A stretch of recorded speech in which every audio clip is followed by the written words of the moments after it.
So right now I've got this little rake and I'm just sort of prepping, pulling a bunch of rocks out of this ground. Then I'm going to shovel all of this out and put it up next to my Utmost Explorer there so that I can run it all through and it'll have its tailings pond built. I've got 5 buckets here and I'm going to fill all 5 buckets with this material. Now it is bank run, but I've been using the rake to rake it. So a lot of the, 4 or 5 inch rocks I'm just tossing out of the way here. But yeah, so we'll have 5 buckets of bank run, which will be 1/8 of a yard, a 6-inch wide expanded over miner's moss running 20 gallons per minute per foot of sluice width, or 10 gallons per minute through here. Should be able to handle ½ a yard an hour of bank run. I don't think I'm going to be able to keep up with that simply because it's not a typical high banker. I'll time how long it takes to go through 5 buckets or 1/8 of a yard in this machine, and then we'll do a cleanup and see sort of what the gold looks like in this area. I'll show you what one pan looks like too, because it's pretty good gravel.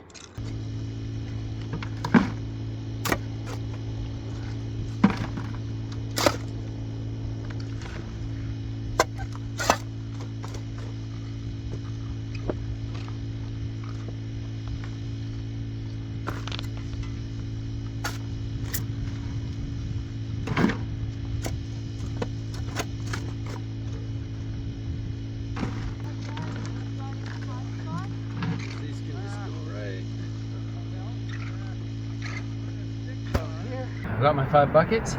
I'll show you what's in one pan before I run them all. Get you. There are some really fine specks in there, so you should be able to see those. They look like little points of gold. Some areas have a ton of just those specks. The area I'm in has some of these larger flakes, and when I say large flakes, I'm just going to zoom out. They're not large, but by Alberta standards, I'd say that's still just under 20 mesh. But yeah, not bad for a pan. And then this, I'm going to rake that hole down a little bit just to have a bit better of a tailings pond, just because I want to make sure that I'm not, risking putting water back into the river and getting in any trouble here. But yeah, we're gonna run these 5 buckets, and I'll just make that tailings pond a little bit bigger before we get started.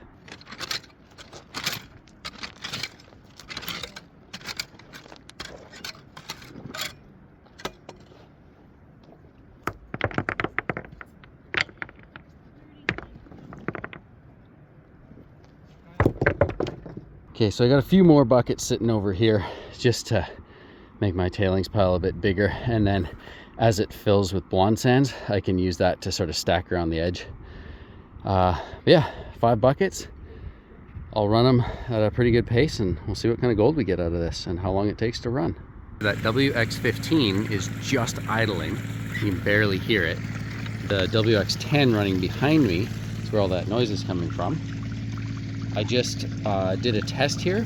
So we have roughly 5 liters in this pan, and it takes 7 seconds to fill, which I calculate out to roughly that 600 to 700 gallons per hour. Now, as I get tailing sand in here, I'm going to build up the wall, and this will be plenty of capacity, and we're going to start feeding all 5 of these buckets.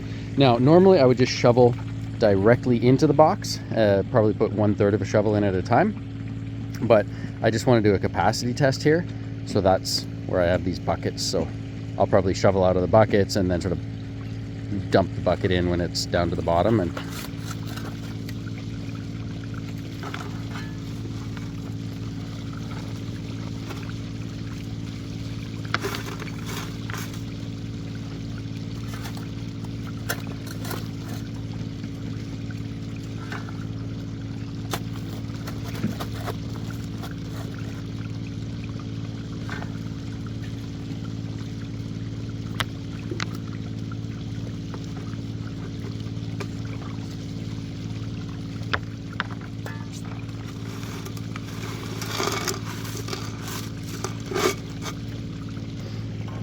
now, I'm not recommending you put a full shovel in, but I'm showing what happens if you do. There's enough screen area that we're still getting flow over the bottom of the box, if you do happen to put that much through. And it sort of just self-feeds itself So you're not actually surging the box too badly because of the way it sort of holds itself up here. I would just get a smaller feed shovel, put in about that much at a time. If there's clay on something, you can rub it around, bring it up. But if you do throw a little bit extra in, the bottom of the box is running nice and smooth. Obviously you can wear a rubber glove if it's particularly cold out. The water's ice cold, but I'm warm right now. Just the sun's out, it's 13 degrees, it's March.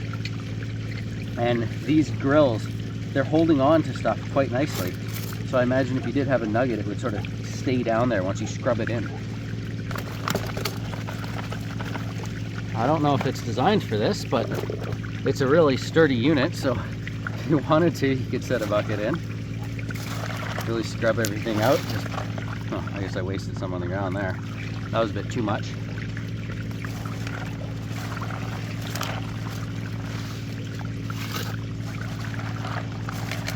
Scrubbing everything down over there so it's all totally clean. Now obviously the bucket here is going to keep me from getting this stuff out, so I'm just going to do this from the other end. There we go. Now we're cooking with fire here.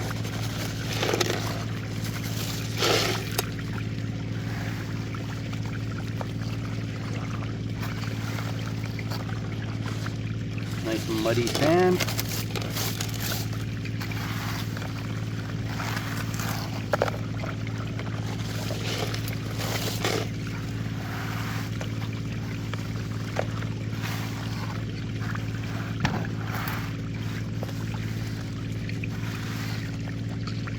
I am letting it fill up a little bit, but again, the bottom part of this mat, constant flow.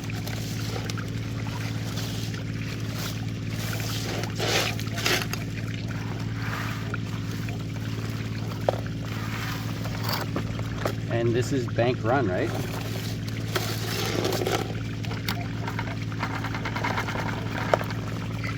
So the very bottom of that bucket, I'm just going to capture some water from the bottom.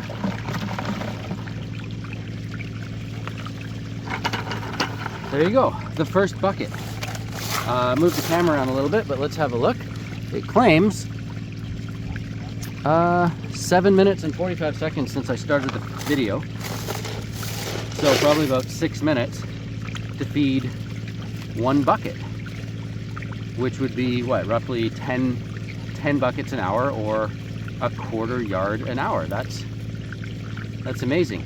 I'm gonna set a timer. We're gonna run the rest of these 4 buckets through and see how long it takes to do the next 4 buckets when I'm focusing less on filming and just running. Yeah, then I'm excited to see what's in this box.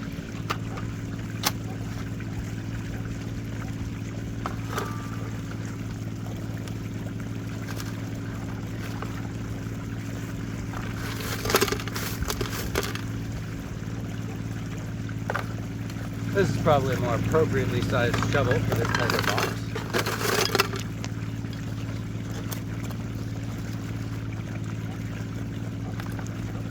Of course, you can just grab your bank run, add that, wash her back and forth, make sure it's all cleaned out. And it's really smooth, like it's sanded through your fingers there. I welded little pieces, so you're not going to tear this apart. You can just be pretty rough on it with your tools.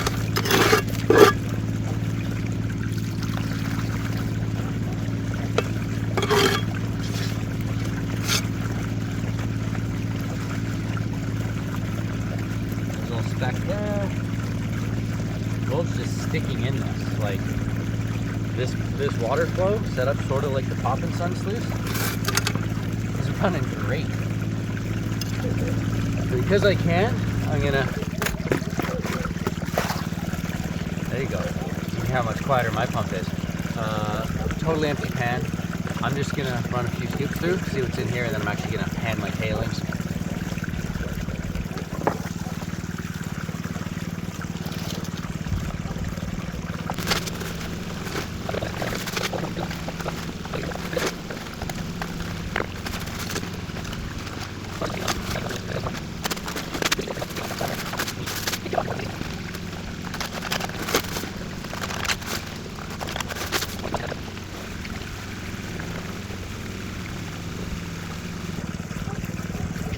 Even after all that, not even a microspeck.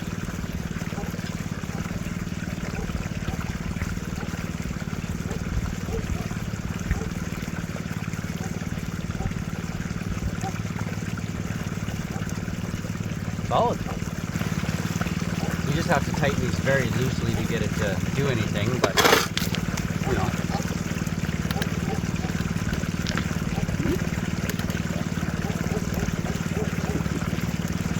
Sturdy enough. Although you probably shouldn't do that. Just saying.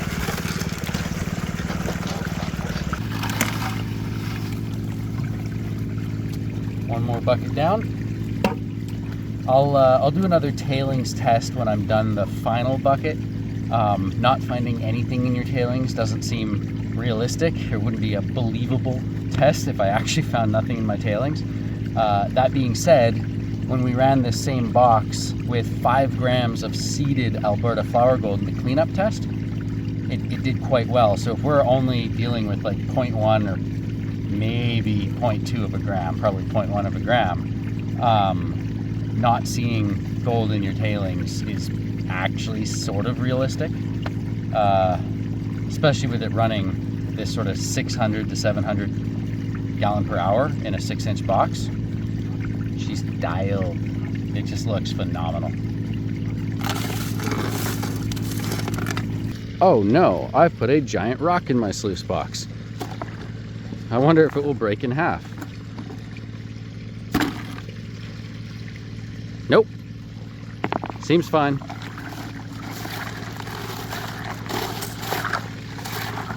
It really does, like, really lets you clean it out quite nicely. I guess I'm in the sun there, but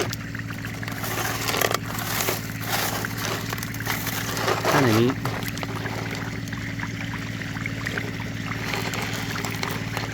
Just to get to see all the little, basically see everything.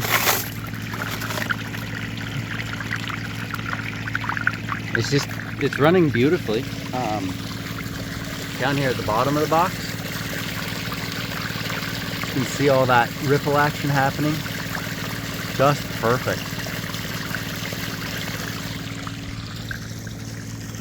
I like this thing. Don't worry about nuggets losing. Don't worry about fine gold losing. And it's not crazy hard to run material through here. Ideally, you'd have a regular high banker for like super loose ground that you're just running through and all that, but for a super compact box that's not going to lose your nuggets over the grizzly, thumbs up.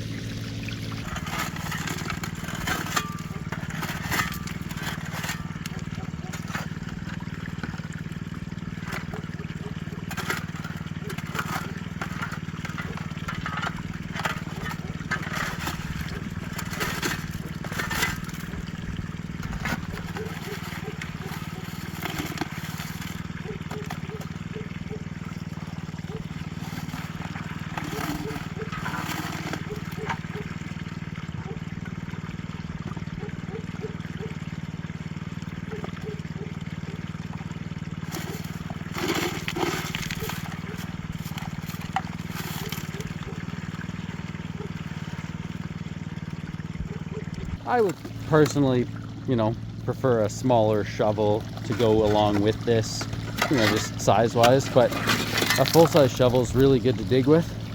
And I'm just running it here. You can clearly see everything's running great.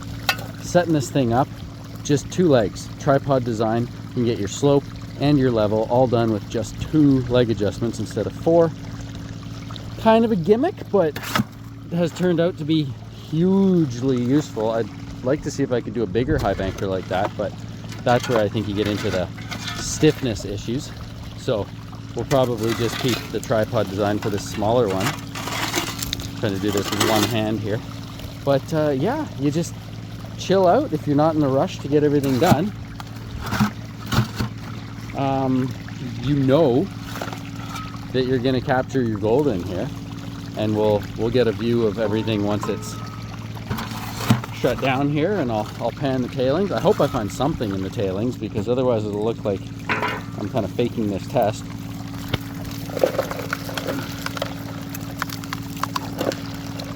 Come on. I moved some of this coarse tailings over underneath there so I could get the pan a little more level. Now we'll finish off our bucket here.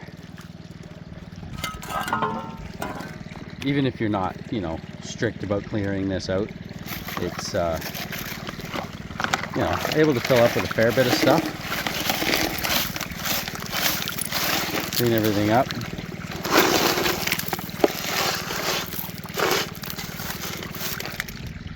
And of course,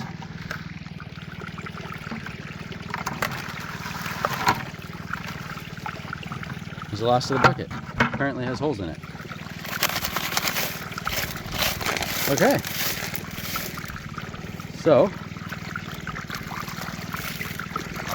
slosh everything around in there, and then we can see, you know, does that affect gold recovery at all up in the top box? But I'm concerned about my fine gold down here. Okay, so you can pan out tailings, and we'll have a look under here as I shut it down.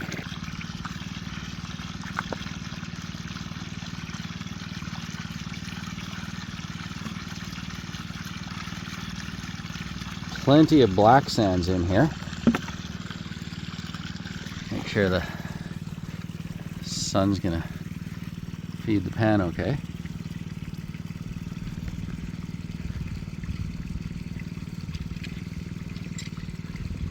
Okay, perfect. So, feeding hard. We've got 3 flakes of gold here. One big one that got through. 2 little guys. There you go. I lost some gold. Excellent. Let's see what's in that box. Let's pop this thing up here. I'm noticing a little bit of rocks sort of tucked between the screen here. Let's just pop that up. Set it down. And let's have a look here. So up top here, you can see a few of these, not really large, but it's sort of just, when you run your fingers over it, anything bigger than this doesn't sit down in there, and so it just gets pulled out. And then behind the screen, now you can see these are running a little empty, but we come below the screen, and now you can see there's that nice black sand in here. So let's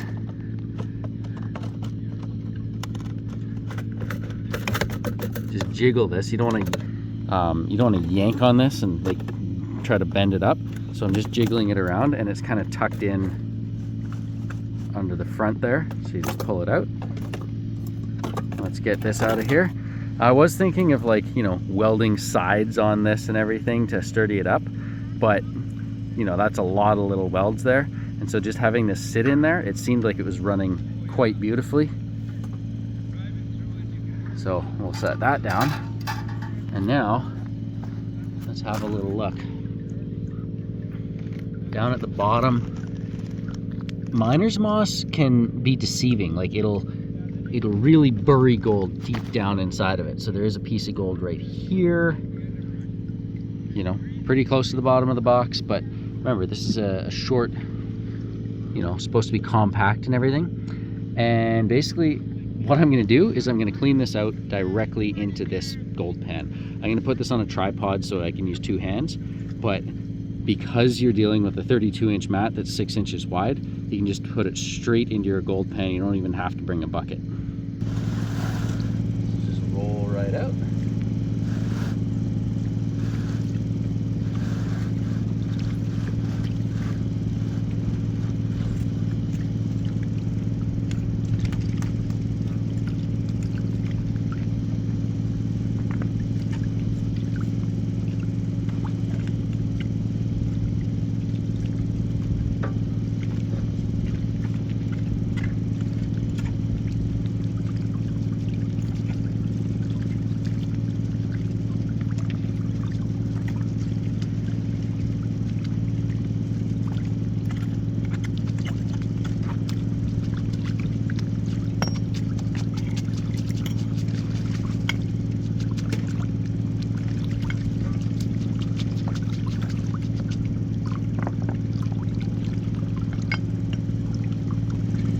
So you could clean this out more thoroughly, but any gold that is left in here, it's for you the next time you run, and it really does empty out quite well, just wiggling it around like that.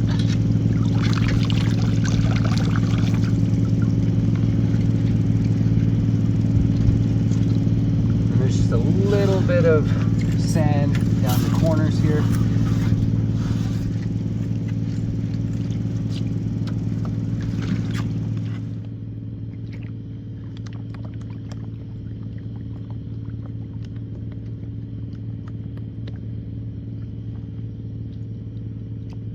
Wow, I can already see just black sand in these corners, micro specks of gold. This is going to be some very, very difficult panning. It's going to be a while, guys. It's going to be a while. But at this point, easy to pan down to here, so you could just toss this into a little Ziploc and hike out. I want to see what's here though, so we're going to get this down to where it's snufferable. You can just see, like, it is loaded with black sands. So this here, I've back panned to here, but I know some gold was there too. So now I'm just, over the lip panning what I've back panned. So there should be very little gold in here. But I'm not just dumping it, because I want to make sure. Okay, so there was no gold in there that time, that's good. And now I can refill my pan, re-stratify all of this back up to the front, and repeat back panning again.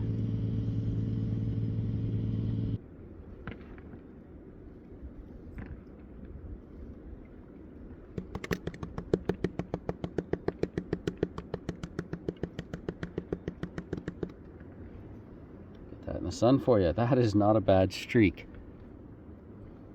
I'm going to take the camera off the tripod and zoom right in on this. Finger for scale. That's actually like, definitely not a gram, but it's possibly even half a gram. That would be insanely good.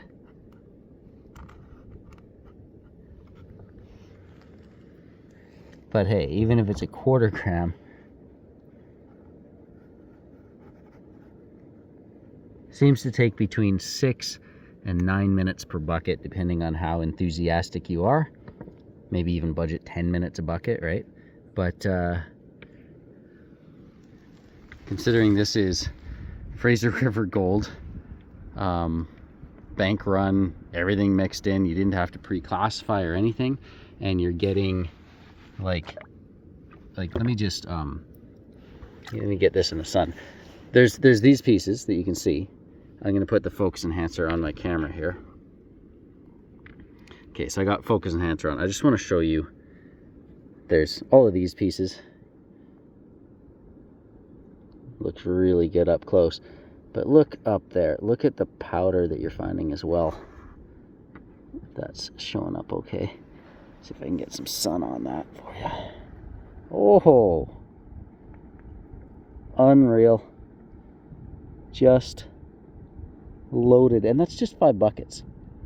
So if that took me 45 minutes to do,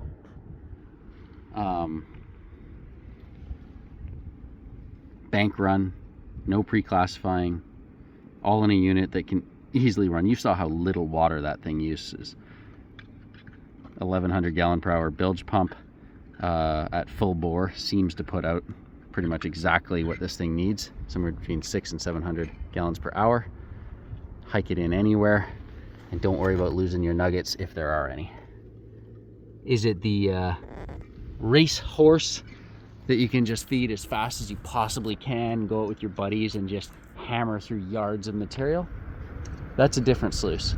But if you're interested in something like this, picture it as a power sluice, a cleanup sluice, but you can bank run unclassified material through it, knowing that you're going to do a pretty darn good job of capturing.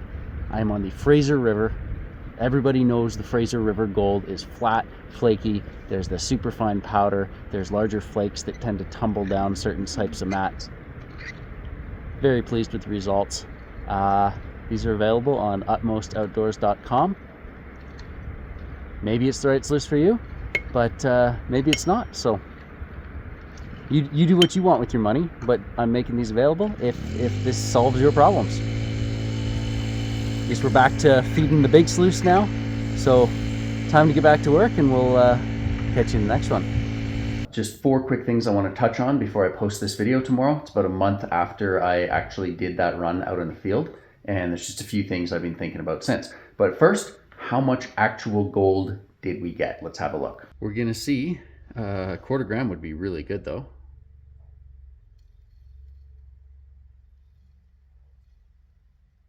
Holy, look at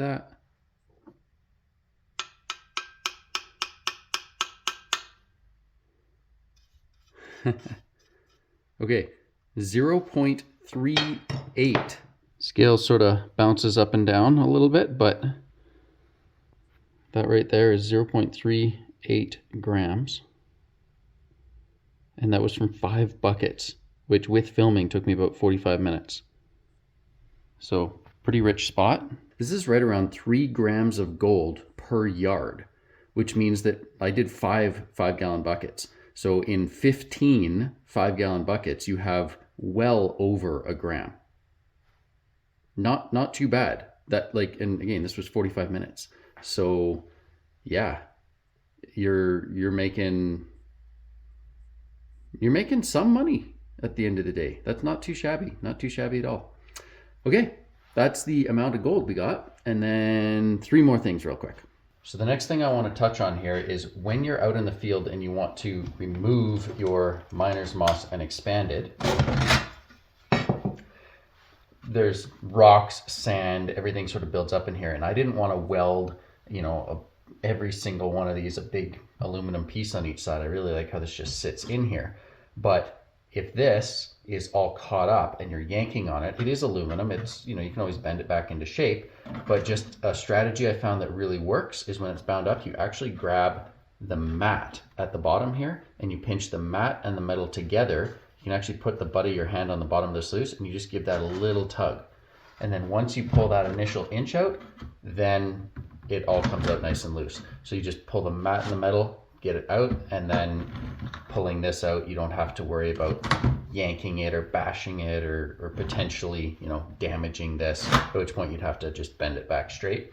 So to avoid that, just pinch the mat and the metal, give it that initial tug, and then good to go. Which brings me to my next point. So in the future, there is the potential to experiment with different types of mats. So this is the Devon Gold VDR mat. Compared to the rough top conveyor belt in my cleanup sluice test, as near as makes no difference, it caught the same kind of gold, but it had a lot less concentrates. So I would need to do further testing, because right now I'm just going with what I've tested out in the field and I know to work, which is that miner's moss and expanded. Whereas if I were to experiment with something like this, instead of giving you miner's moss with expanded plus the rough top conveyor belt as your cleanup sluice, this would be the cleanup sluice, but would it also work out in the field just as well? And then I would still have a section of this, because my whole concept here, the reason this isn't a traditionally shaped high banker, is that this is sort of your nugget retention zone. So let's just snap that in there. And the idea is, yeah, you rub around all your material, and anything that you scrub over this area, a heavy nugget is more likely to actually drop down into here and be held. And then you still have the secondary chance of viewing it as you pull everything out like this. This is something that I actually do need to test in the future. Throw some nuggets in there and just see exactly how easily they do get caught up. But if I was digging out the very bottom of a crack somewhere, that particular shovel I'd be a little bit more careful with and have a good look at all the material before, moving on to the typical surface stuff where I don't expect those nuggets. Now, point number 4, right? So we've seen how much gold there is. This is the easy way to pull the mats out as they are. Potential for future mat upgrades in the future. I just need to do more experimenting before I start offering it with something that I haven't personally used. Number 4 is I just want to reiterate, this might not be the high banker for you. On the Fraser River, where I was in this video, you would have moved material more quickly with a traditional L-shaped high banker. But the whole concept of this, and the reason I wanted to do something a little bit different instead of just build yet another machine, is this sort of nugget retaining hopper. You're gonna hold on to those nuggets here. That was sort of the idea in my head behind this design. One thing I did notice out in the field is while it was a little bit slower to work with, you sort of figure stuff out and you get into the groove with it. If you're taking this, to a beach where there isn't a lot of rocks, you wouldn't have to clear out a bunch anyways. And because I wasn't feeding it at the rate that, a pop and sun sluice is supposed to be able to handle, even all the surging and everything, I never had to worry about overfeeding that sluice. You know what I mean? Like if you can just dump a shovel through and it clears through your hopper just fine, but you're still just running a 6-inch sluice at a pretty, relaxed water flow, you could potentially overfeed that sluice and lose gold. Whereas with this way, it's like, I don't really have to worry about that. I can just feed this as quick as what I can come up with and then know that the sluice is going to do a pretty good job of dealing with everything. But yeah, keep that in mind. If you're all eager to spend your money, there's faster machines out there in this, bilge pump category, but I didn't want to make this something it wasn't. It's designed for prospecting, nuggets, fine gold, and I thought overall it was pretty fun to use, and we got some pretty decent gold out of that location in 45 minutes. If you're just getting into prospecting, don't buy a high banker. Buy a gold pan and then go try to find the locations. And then once you have a spot that looks like it actually has some good gold, that's when you bring your high banker in and you've got a little bit better idea of what's it like to hike into these places. What am I going to have to carry? What size can I carry? Just initially be a little bit tight with your money until you figure out where the gold is, and then you can really think about, is the high banker I'm looking to get going to work in that location? I have 3 of these available, but one is spoken for by a friend, so we'll see if he changes his mind about it or not. But there's going to be 2 more available, and I'm sort of halfway through sort of a move at the moment, so it might be a little while before I can make another batch of these. If there is a bit of interest after this video, they're on my website. You can have a look and see if you want to pick one up. But otherwise, I'm gonna have to deal with some other stuff here for a few weeks before I can make another batch and then get to working on the full-size high banker at some point. Anyways, thanks for watching, everyone. I hope this was entertaining, and we'll catch you in the next one.